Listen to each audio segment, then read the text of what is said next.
Nebraska. My childhood was kind of rough. My parents loved us, but they had a hard time showing it, you know? I want to break out of that pattern so my daughter feels safe in a way that I didn't. Have you ever heard of something called toxic stress? It can develop in people who experience trauma as kids and don't get the support they need. When they have their own kids, it can be hard for them to be the type of parent they want to be. Well, I want toxic stress to end with me. Learn more at first5california.com. Here at Stater Brothers Markets, we know you're looking for quality. We stand as one of the only companies to have state-certified meat cutters. The result? Custom cuts of meat that are tender, juicy, and flavorful. Stater Brothers, fresh, affordable, community first. When SoCal weather changes, That's a Santa Ana wind. They're going to be strong. turn to the ABC 7 AccuWeather team first. Eyewitness News, Southern California's weather leader.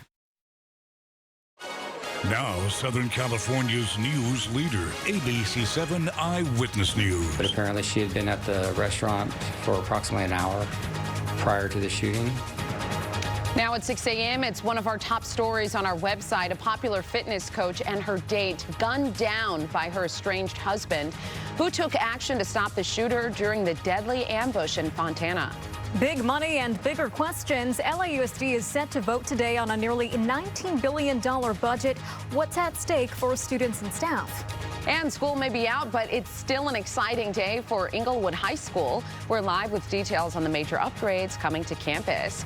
Good Tuesday morning to you at 6:01. I'm Rachel Brown alongside Irene Cruz. John and Leslie have the morning off. We're in for a nice, comfortable day, but the heat is returning later this week. Let's check in with Leslie Lopez. Yeah, that heat is coming in, but you know, it's good as far as temperatures are concerned today. I mean, we don't have the big heat coming in yet, but it is on the way. Today over into areas closer towards Irvine. It looks pretty. We have some clouds out there. Most of the clouds that we're seeing are pretty nice and high up in our atmosphere. So I think the expectation here today is that they're going to depart early enough that we get to enjoy plenty of hours of sunshine. As we're moving you through the forecast, it's going to be just around 62 degrees out towards areas of Long Beach. Santa Monica 62. Heading out the door for areas closer towards Riverside, it's going to be 60 and then 62 degrees over into Lancaster here today. As you're making your way out towards downtown, get ready for temps getting up to 74. Our inland spots like Orange County 76. And then if you're heading out the door for areas closer towards the valleys and the Inland Empire 82. Now coastal Orange County, you have the June gloom. We're back to 68. And then over to Malibu, you have that June gloom to start you out too. So up and down the coastline, we are dealing with those clouds. Heading for the mountains, 71 and nice and well, getting a little cooler, but still 92 degrees and hot out towards the high deserts. We are going to talk about some big changes, warmer weather on the way. So a lot of heat coming through and sticking around. I'll show you that in a little bit. Scott Rafe, Air 7 watching on the roads. Over to you, Scott. Yeah, good morning, Leslie. Good morning, everyone. It's just been such a tough morning traffic-wise. We have two fatalities to tell you about.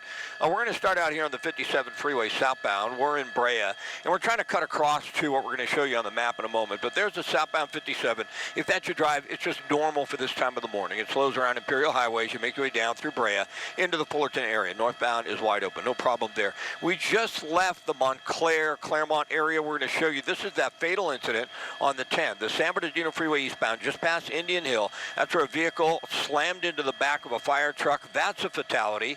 And the 10 eastbound at a standstill, backed up at least a mile. You don't see it in that shot, but the 10 westbound is slow out of Ontario. That's going to be there for a bit, so give yourself a lot of extra time. Then we'll go to what we're headed to right now. We thought this would clear by now, but we'll show you on the map. 5 freeway southbound at Beach Boulevard. Sadly, another fatal incident here happened about before 2 o'clock this morning. They thought by 3:30 they'd have everything opened up.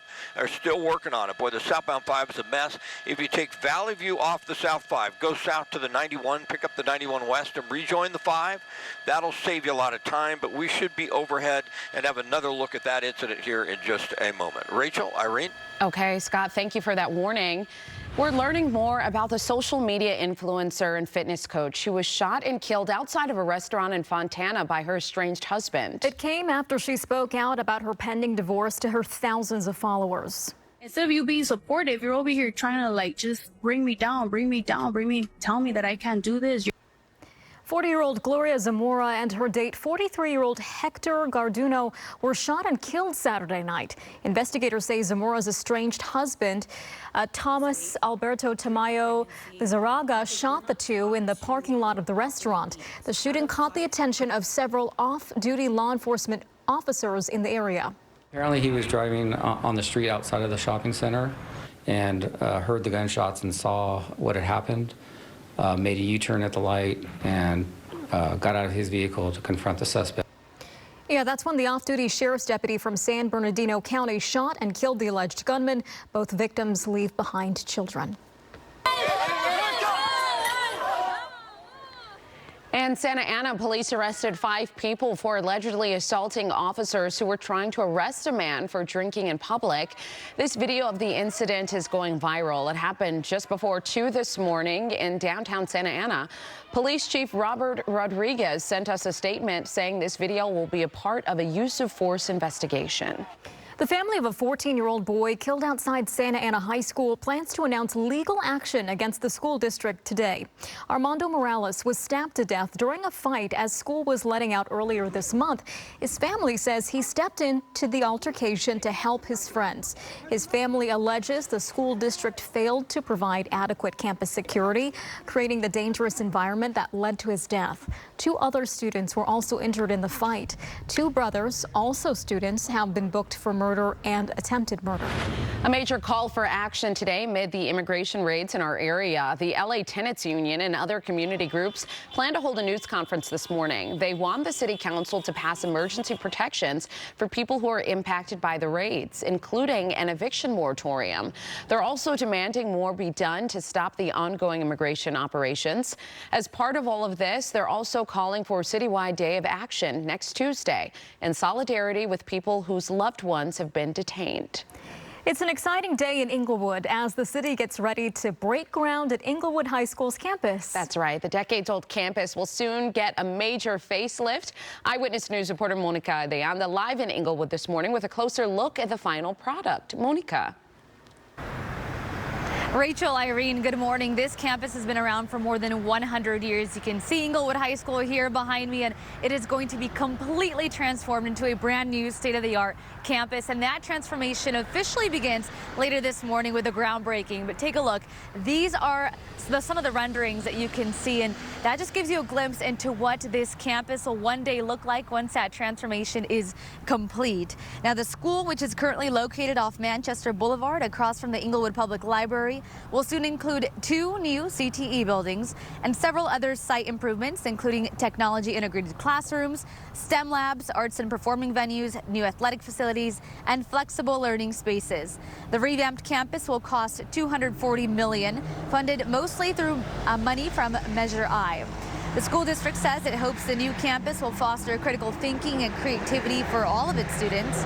Right now, the construction is slated to be completed by 2027. And back out here live, just an exciting time. School may be out, but we're going to be hearing from students as well as some school leaders and city leaders later this morning at that groundbreaking about what they're most excited about. And we're learning more about that later today. Of course, stick with us for the latest. Reporting live in Inglewood, Monica De Anda, ABC 7 Eyewitness News. Very exciting, and those renderings look incredible to see the new chapter here. Monica, thank you. LAUSD is set to vote today on a nearly $19 billion budget that includes big spending and big challenges. The district is now repaying hundreds of millions in bond debt tied to past abuse settlements. It's also facing criticism over how it's using nearly $80 billion in state arts education funds from Prop 28. Although officials say there are no staff cuts for now, a multi-billion-dollar shortfall is looming just a few years down the road. Firefighters respond to Chino Hills City Hall after an overnight blaze triggered an alarm. What we're learning sparked that fire. I'm Carly Gomez in downtown LA, where several union groups will be gathering, why they're now asking the city to pass an emergency eviction moratorium.